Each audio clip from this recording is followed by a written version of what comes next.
don't know me. You don't know me like that. You thought you did, but now you don't. Urubawado, eh. On my summer ruby rare. Higwe. I love my conjuring. That's starch and banga soup. I love that combination. Period! Period! What's good, guys? Welcome back to my YouTube channel. It's your girl Fejiro and you're watching Fejiro Talks. In this episode of Fejiro Talks, I'm going to be doing a Q&A. I'm so excited for this. You guys have asked me questions on my Instagram story and my Snapchat as well. So I've compiled a list of all the different questions that you guys have asked me and I can't wait to actually go through them one by one. I've got a list of about 20 questions. I'm going to run through them, not going to lie, because some of them are actually like topics that I'm going to base whole YouTube videos around, so please stay tuned for some of that content to be released. And it's going to be a good Q&A just to get to know who Fejiro is, who I am, you know what I'm saying? You don't know me. You don't know me like that. You thought you did, but now you don't. Now that I've stopped being rude, let's go back to video. Okay, so the first question is, how old are you? I feel like this is guessable. I'm going to just pause and let you guess. You're correct. I'm 20. I feel like I look 20. I feel like I look like the average 20-year-old, but I could be wrong. I am 20 years old. My birth month is in April, and I'm going to be turning 21 April 2021. Scary. Second question is, sorry guys, I'm looking to the side because that's where my second phone is. Not that I'm trapping or anything, but I'm saying one's got two phones and that. How do you say your name? So my name, obviously, I say it as Fejiro. You guys say it as Fejiro. Everyone says it as Fejiro, but really supposed to be said as Ogene Fejiro. I'm from Delta. Well, my parents are from Delta. So am I and my brother. Urubawado, eh. So I'm from Delta State, Nigeria, which means that it's Ogene Fejiro, which means my name actually translates to God is worthy to be praised. It's actually a really common name. You might have heard it in songs. Osobabire, mosebababire, omasomarubire, higwe. Let me stop. But my name is in a lot of songs because it literally translates to God is worthy to be praised. How long have I been in the UK and when did you last go back home? So I've been in the UK since I was 7 years old. So that's about December 2007. When did I last go back home? December 2007. I'm joking. Like, for real, like I've not been back home and so sad. I feel like I've lost all the culture that was inside me when I came to this country, to this land, this foreign world. I've lost it. There are so many things like I feel like I can't do anymore. I'm the type of person to be eating solo with fork. Yeah. I really want to be a part of my culture again. I feel like it's been ages and I'm sorry. I feel like I've done Nigeria wrong. Like I need to come back to you guys. I love my conjuring. Number 5 says, how's life been treating you for real? And I've kind of refilmed this a lot, so I've answered this question a lot, but so I'm just gonna like keep it short and simple. Life has been happening to a lot of us, but especially me during this year. Like I've gone through so many obstacles. There's been ups and downs and it's literally been a roller coaster, like it has been for a lot of us. But I feel like especially for me, there has been a lot of new obstacles that I never anticipated and never expected to arise and never really had a fallback for them. So when they did arise, like I was just literally taken off guard each and every time. And I think one thing I can attest to is God's faithfulness throughout it all. There are so many testimonies that God has literally pulled me through during this year. Even this month alone, like he literally has made a way where there seems to be no way. So let's give God the praise for that. Praise break over. One thing I've definitely gathered from how I'm supposed to handle situations is that you can't base your life and you can't base your self-worth and feelings and your self-esteem on the things and the situations and the hurdles that you go through in life. And this is something that I've definitely learned during this year as well, because I think at the start of the year, that's what I definitely did. Like I relied a lot on current environmental state to just be the confirmation that, you know, I was doing good. That is just such a detrimental thinking, because definitely, like, 2020 has showed us that you cannot predict what happens to you. And so when you get to certain situations where you're just constantly in this perpetual season of confusion, how do you feel about yourself? Because it cannot be dependent on that situation. So I've definitely learned to draw a fine line and separate my self-worth and self-esteem from the situations and everything that definitely has gone on around me this year. And I'm definitely going to take that to the years to come. So next question is, why are you always so happy? And I think that relates to my last point about being able to draw a fine line between your self-worth and your environmental status. That's a really, really important point. But the second point is actually not to take everything that you see on social media for 100% truth, because there are some certain lifestyles that you see and you think, oh, this person is never disappointed, they're never sad. People have their down days and they switch off the camera when they do, so they only show you the things that are marketable. And crying is not marketable, having a sad day is not marketable, having an emotionally bad week is not marketable, so people are less likely to show that. I do have bad moments. I definitely have had a lot of rough moments. I've cried on a lot of people's shoulders this year. The camera has definitely been off whilst I was doing the waterworks. My next question actually says, what is it like studying medicine? And I'm gonna keep this one short and simple and say that I have a YouTube video about what is it like studying medicine. I definitely talked about a lot of tips to help anyone who is thinking about studying medicine, but you'll find a lot more tips in that video than just a 2-minute section of me talking about it. Shameless promo. Question 8 says, how do you get your hair to grow? And I think I'm definitely going to do a YouTube video about natural hair and keeping it healthy and how to avoid certain things that will, you know, malnourish your hair and all of that. But I've also done a video about how to take care of your 4C hair during protective hairstyles. So definitely watch that, because I use that moisturizing technique and sequence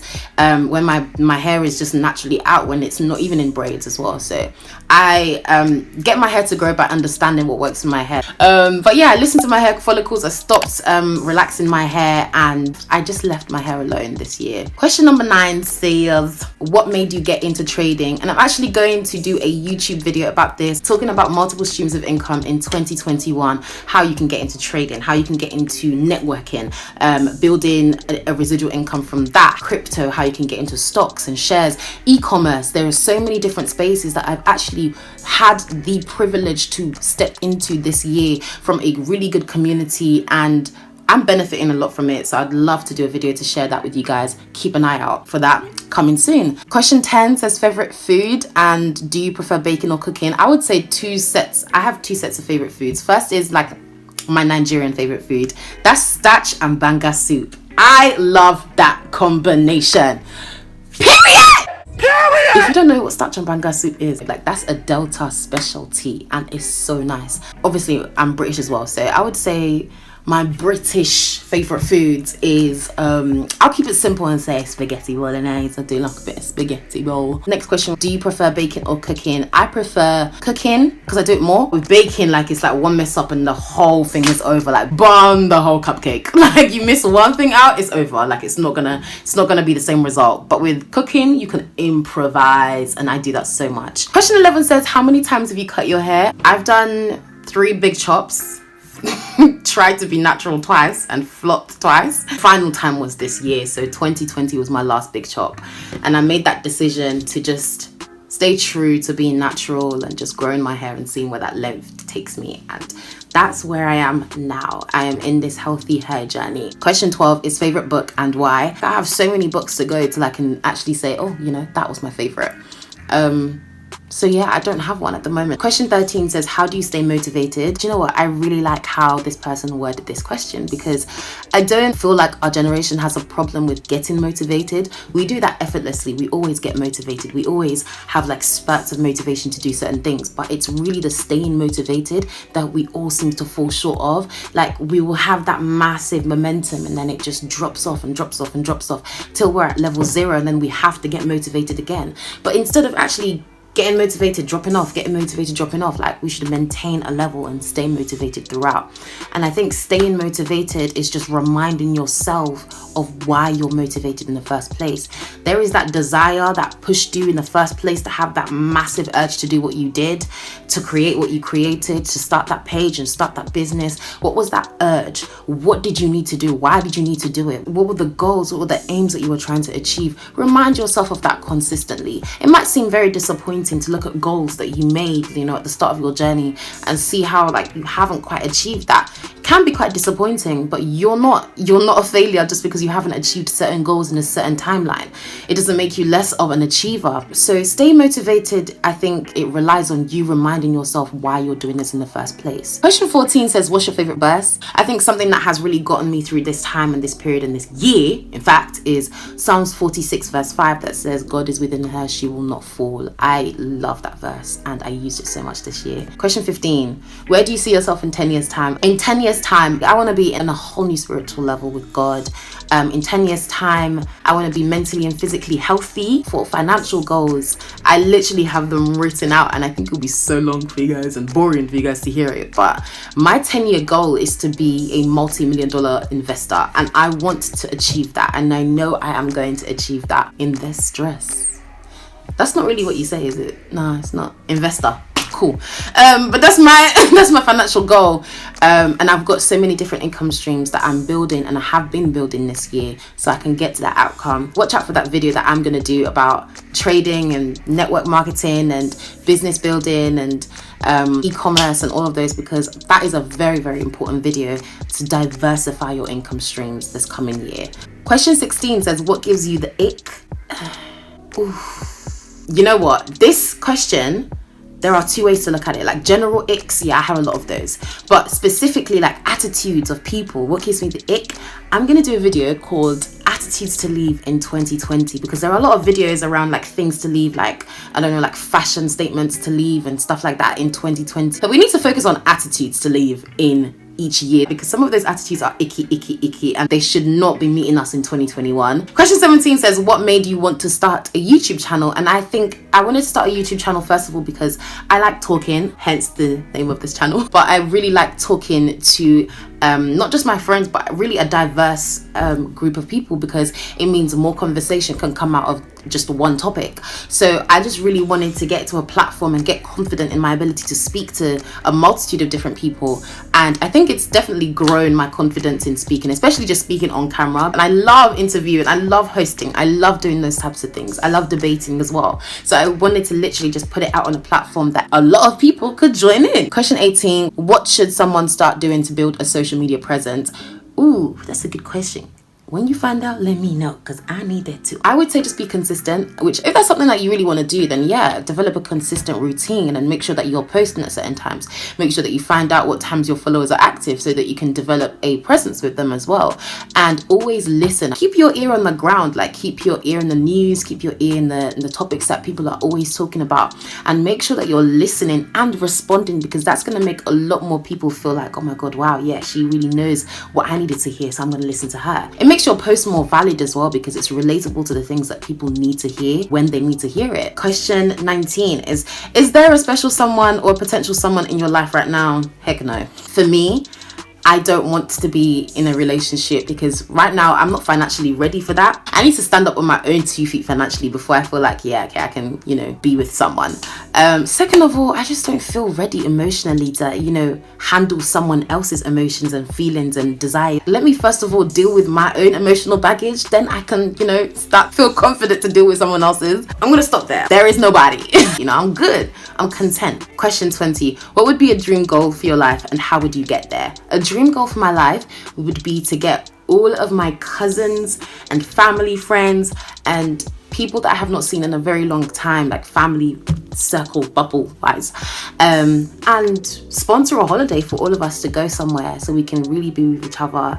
I literally have not been back to Nigeria to see my cousins in so long. Yes, we FaceTime and we do video calls and all of these things, but it's so nice when you can see them face to face, and I haven't been able to do that in so long. One nice villa somewhere far away.